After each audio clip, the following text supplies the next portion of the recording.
আসসালামু আলাইকুম প্রিয় বাংলাদেশবাসী, আপনারা যারা বিভিন্ন সোশ্যাল মিডিয়া বিভিন্ন মাধ্যমে কোকাকোলা ড্রিঙ্কস বয়কট করতে বলছেন। কোকাকোলা তো ম্যানুফ্যাকচার হচ্ছে বাংলাদেশেই।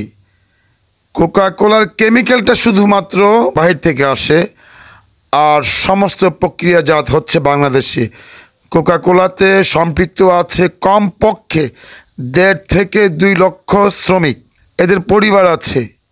আপনারা যারা কোকাকোলাকে বয়কট করতে বলছেন, কর্মসংস্থানের ব্যবস্থা করুন, তারপর কোকাকোলাকে বয়কট করুন। কোকাকোলার মতো অনেক প্রোডাক্ট আছে, বাংলাদেশে নিজস্ব কি প্রোডাক্ট আছে? বেশিরভাগ প্রোডাক্টই তো বাহিরের। আজকে বলেন এটা বয়কট, ওই প্রোডাক্ট বয়কট, এই প্রোডাক্ট বয়কট। এই সকল প্রোডাক্টের সাথে বাংলাদেশিরা সম্পৃক্ত, লক্ষ লক্ষ শ্রমিক।